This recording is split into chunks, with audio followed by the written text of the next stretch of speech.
Rich land infra developers వారి కాస్మోపోలిస్ 140 ఎకరాల్లో mega layout August 11 గొప్ప ప్రారంభం. ఇటీవల కేరళలోని వయనాడ్లో జరిగిన ప్రకృతి విధ్వంసం మహా విషాదాన్ని మిగిల్చింది. ఈ విపత్తులో వందలాది మంది వరద బురదల్లో కొట్టుకుని పోయి ప్రాణాలు కోల్పోయిన పరిస్థితి.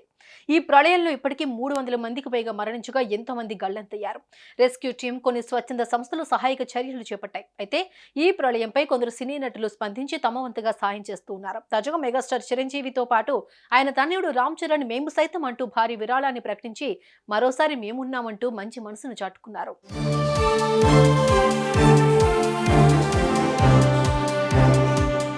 కేరళ వాయనాడు ప్రకృతి విపత్తు కారణంగా ఓళ్లకు ఊళ్లే కొట్టుకుపోయిన పరిస్థితి. అయితే ఈ సంక్షోభంపై సినీ తారలు ఒక్కొక్కరుగా స్పందిస్తూ ముఖ్యమంత్రి సహాయ నిధికి విరాళాలు ప్రకటిస్తున్నారు.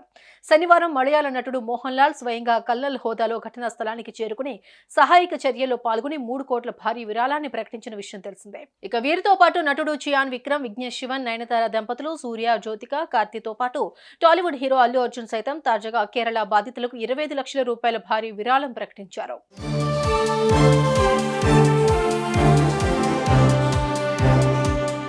అయితే ఈ క్రమంలోనే మేమున్నామంటూ మరోసారి తమ మంచి మనసును చాటుకున్నారు మెగాస్టార్ చిరంజీవి, ఆయన తనయుడు రామ్ చరణ్. కేరళ ముఖ్యమంత్రి సహాయ నిధికి ఏకంగా ₹1 కోటి అందిస్తున్నట్లు ఎక్స్లో ప్రకటించారు. ఇటీవల ప్రకృతి ప్రకోపానికి కేరళలో జరిగిన విధ్వంసం కారణంగా వందలాది మంది ప్రాణాలను కోల్పోయినందుకు తీవ్ర మనోవేదనకు గురయ్యాం. వయనాడ్ బాధితులకు మా వంతు సాయంగా కేరళ సీఎం రిలీఫ్ ఫండ్ కు చరణ్, నేను కలిసి ₹1 కోటి విరాళంగా అందజేస్తున్నాం. బాధలో ఉన్న వారందరూ త్వరగా కోలుకోవాలని నా ప్రార్థనలు అంటూ చిరంజీవి రాసుకొచ్చారు. కాగా మలయాళ నటుడు మోహన్ లాల్ తర్వాత అత్యధికంగా విరాళం ఇచ్చిన వారిలో చిరంజీవి, రామ్ చరణ్ అని చెప్పుకోవచ్చు.